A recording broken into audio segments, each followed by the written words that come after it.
Michael. Bon, bah, on avance dans la compétition et plus on avance dans la compétition et plus les matchs sont de plus en plus difficiles. On va jouer l'équipe championne du monde avec des joueurs de qualité, un entraîneur de grande qualité, le meilleur sélectionneur au monde. Nous, on va continuer sur ce qu'on sait faire avec beaucoup d'ambition pour essayer de créer la surprise et pourquoi pas aller en finale de la Coupe du Monde. Lassana Camara de panafricanfootball.com. Je vous ai connu à Corbeil-Essonnes. Les Tartérés, les quartiers difficiles, ça vous dit quelque chose? Est-ce que le fait d'avoir commencé à jouer là, d'être formé là, ça vous aide à comprendre le joueur maintenant? Parce que beaucoup d'entraîneurs africains ont cette difficulté-là à comprendre les joueurs qui viennent de la diaspora. Et en plus de ça, conjugué à ça, vous étiez entraîneur du Wydad. Le 31 mai, vous étiez champion d'Afrique. La Ligue des champions africains, vous l'avez gagnée. Là, le 18 décembre, vous pouvez gagner la Coupe du Monde. Et toute l'Afrique attend que ça. On a faim aussi. Les journalistes africains ont suivi nos équipes africaines. Chaque année, c'est les branlés sur branlés. Ça sera la première fois de ma vie que je ne supporterai pas l'équipe de France parce que je suis l'équipe de France depuis 5 ans. Mais je veux cette coupe-là. Le Maroc, il faut donner cette coupe-là à l'Afrique. Inch'Allah.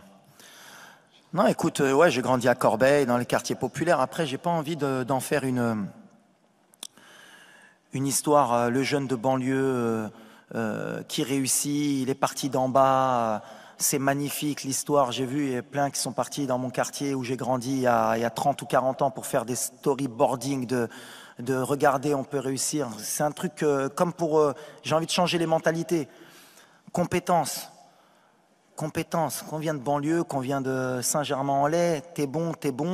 Alors oui, je viens des quartiers, c'était un peu plus difficile pour nous, on le sait, il faut se battre 2 fois, 3 fois plus, mais c'est pas un frein pour moi et c'est pas un critère pour me plaindre. Je suis là où je suis aujourd'hui et je suis concentré pour faire une demi-finale. Si ça m'aide, oui, forcément.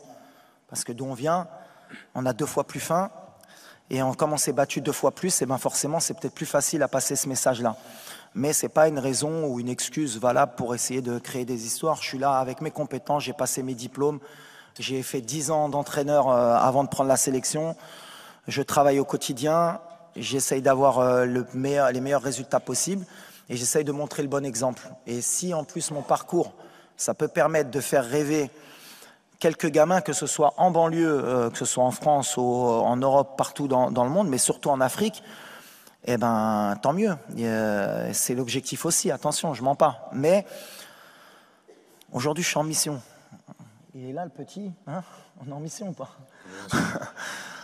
Pas là pour rigoler, pas de fatigue, je le répète, pour ceux qui pensent, on n'est pas fatigué. Demain, on va courir. On a envie de rentrer dans l'histoire. Pour le Maroc, pour l'Afrique, pour le Maghreb aussi, pour nos frères aussi, Algériens, Tunisiens, Égyptiens, Libyens, pour l'Afrique subsaharienne, pour tous ceux qui ont rêvé un jour de voir l'Afrique en demi-finale ou en finale de Coupe du Monde. On a l'opportunité là, il ne faut pas la gâcher. Moi, c'est surtout ça que je me rends compte. Je n'ai pas envie qu'on attende 40 ans après pour qu'une équipe africaine ait la chance et qu'il y ait la même conférence de presse dans 40 ans et qu'on dise vous pouvez passer. Non, on a l'opportunité demain de rentrer dans l'histoire, de ramener une équipe africaine en finale de Coupe du Monde. Et comme je suis quelqu'un d'un peu fou et que... je suis un peu tout ce qui se disait même avant la Coupe du Monde. On a été beaucoup critiqué, les pays africains. Il y a beaucoup aussi de commentateurs sportifs qui disaient oui, mais l'Afrique, avoir 5, c'est déjà bien et ils sont pas assez bons. Ben, il y a des moments où il faut marquer le territoire et dire non, on est là. On est là et aujourd'hui, on a l'opportunité. Alors, on tombe la France, c'est la meilleure équipe du monde.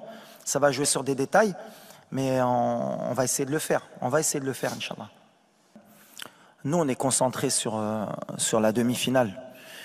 Et le message que je veux envoyer aujourd'hui, justement, c'est parce que je vois depuis 2-3 jours, on a envie d'être satisfait et de dire quoi qu'il arrive, on aura réussi notre mondial. Et je veux changer ça. Alors vous allez me prendre pour un fou, mais non, c'est pas comme ça qu'il faut qu'on pense. On va aller en finale, on veut gagner la Coupe du Monde. Et c'est pas des paroles en l'air. On n'est pas là pour être content juste d'avoir mis l'Afrique en demi-finale de la Coupe du Monde. Il faut qu'on aille plus loin. Peut-être qu'on n'aura plus cette occasion. Donc pour ça, les joueurs, ils sont prêts à tout. Le staff est prêt à tout pour créer la surprise demain, comme on l'a fait contre la Belgique, la Croatie, l'Espagne, le Portugal. Alors on tombe sur la meilleure équipe du monde, mais peu importe. Aujourd'hui, on est vraiment concentré et on a une énergie qui va être extraordinaire, qui va nous pousser demain pour rééquilibrer un peu les débats. C'est comme un match de coupe. Voilà, quand il y a l'envie, quand il y a la ferveur, quand il y a le public, je pense qu'on est capable. Vous allez rencontrer le dernier finaliste de la Coupe du Monde. On connaît les qualités de la France, notamment avec ses joueurs offensifs. Pensez-vous qu'il faudra exiger plus de conservation du ballon de la part de vos joueurs afin de casser le jeu français et tenter de créer plus d'occasions? Ou gardez-vous ce système de défense collective en tentant d'être dangereux sur les contre-attaques? Merci, c'est Walid. Non, on va jouer comme on sait faire. Alors après, il y a la mode, c'est ce que j'ai dit, je vais le répéter, puisque maintenant on est en demi-finale, c'est bien, il y aura peut-être plus d'écho. Cette possession de balle, mais c'est extraordinaire. Comment même vous, les journalistes sportifs, ça vous fait rêver. 60-70% de possession de balle, tu as fait 2 tirs dans le match. Les XG, ça c'est la meilleure invention pour les coachs ou pour les joueurs. Les XG. On aurait pu gagner parce qu'on a eu 4 de XG. Mais tu as un attaquant en bois qui a loupé 4 occasions. Et tu as donné 4 XG pour rien. Nous, on est là pour gagner. On n'est pas la possession, si on peut l'avoir, on va la prendre. S'ils ne nous la laissent pas, eh ben on va leur laisser. Mais on va se battre avec nos moyens pour gagner. Et je pense qu'il y a un sélectionneur en face de moi qui est le meilleur au monde pour moi. Et il a très bien compris ça depuis longtemps. Et il gagne comme ça aussi. Donc voilà, nous, on est là pour gagner. Alors après, parler de est-ce que vous allez avoir la possession? S'ils nous la laissent, on va la prendre. Je ne pense pas qu'ils vont nous la laisser. Et s'ils ne nous la laissent pas, il faut qu'on sache comment faire, comme on a fait les matchs d'avant, pour les empêcher de tirer le plus de fois au but et qu'ils aient le moins de XG possible pour nous battre.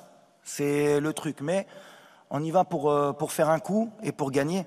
Mais la possession, alors, je vais demander à Infantino, s'il peut donner 1 point ou 3 points à partir du moment où on peut avoir 60% de possession, ça va changer beaucoup dans les championnats.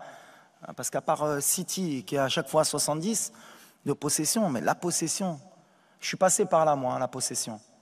C'était mon rêve, moi. Guardiola, à un moment donné, il m'a rendu fou, lui aussi. Ah ouais, tiki-taka, la possession. Ah ouais. C'est sûr que quand tu as De Bruyne, quand tu as Bernardo Silva, quand tu as XY, la possession, c'est bien. Gagner. Moi, ce qui m'importe aujourd'hui, c'est que l'Afrique, aujourd'hui, parce qu'il y en a beaucoup, et notamment les journalistes européens qui ont critiqué un peu notre jeu, moi, je pense que ça les embête aujourd'hui de voir une équipe africaine jouer un peu comme les équipes européennes qui ont compris. Alors, je sais que ça fait plaisir de temps en temps. Ils étaient sympas, ces Africains. Il y avait un peu de danse, ça jouait bien, ils nous ont fait plaisir. Bouffal l'a mis 2 petits ponts, c'est magnifique. Mais il rentre à la maison. Non, c'est fini. On est passé à autre chose. On a envie de gagner. On a envie de gagner pour l'Afrique, on a envie de gagner pour les pays qui sont en voie de développement, qui dans le football, pour qu'ils apprennent qu'aujourd'hui on peut gagner avec un minimum, parce que c'est le football. Il n'y a pas qu'une manière de jouer. Et je prends exemple sur la France. Parce que c'est bien beau, mais moi 2018, ils m'ont fait rêver la France, comment ils ont joué. Ils ont tout compris. Ils ont explosé tout le monde. Et contre l'Angleterre, ils n'ont pas eu 40 occasions. Ils ont explosé tout le monde. C'est la meilleure équipe. Si on peut prendre un peu exemple sur eux, demain, pourquoi pas. Mais XG, possession, c'est bien. Les datas, je crois qu'on a 0,01% de chance de gagner la Coupe du Monde au départ de la compète. Je ne sais pas, on est monté ou pas à peu près. Peut-être on doit être à 0,03 peut-être maintenant. Mais on va essayer de faire mentir cette statistique. Alors peut-être demain, je vais passer pour un con. On va dire, ah, il a trop parlé. On est à 12. Alhamdoulilah. Alhamdoulilah. On va essayer de monter après le match un peu plus. Quel est le sentiment qui vous anime en ce moment? Celui de vous dire, on a atteint les demi-finales, c'est déjà énorme. Tout ce qui arrive, c'est un bonus. Ou alors de se dire, on est là, on donne tout pour la finale. C'est un peu ce qu'on veut changer comme mentalité. On est venu dans cette compétition avec beaucoup d'ambition et on est venu pour changer les mentalités, notamment de notre continent. Et c'est ce que j'ai dit aux joueurs. Si on est content juste d'arriver en demi-finale et de se dire que quoi qu'il arrive, on aura réussi notre Coupe du Monde, y en a beaucoup ici qui diront qu'on l'a réussi. Moi, je ne suis pas de cet avis. On est dans les 4 meilleures équipes du monde. On n'est pas arrivé par hasard. Et on a notre mot à dire demain pour aller en finale. Et on va être dans cet état d'esprit, en espérant que, comme je l'ai dit depuis le début, que notre adversaire ne va pas nous respecter, comme beaucoup d'équipes. Parce que c'est vrai que s'ils jouent à leur meilleur niveau et qui nous respectent, ce sera beaucoup plus compliqué. Mais nous, on a confiance. On a joué les grosses cylindrées du mondial. On a peut-être le parcours le plus difficile. À chaque fois, on nous prédit l'élimination et on est encore là, avec nos valeurs. Donc non, aujourd'hui, je disais en début de compétition qu'on rêvait de gagner la Coupe du Monde. Plus on avance et plus on est proche de notre rêve. Donc voilà, on va se battre demain pour aller plus loin.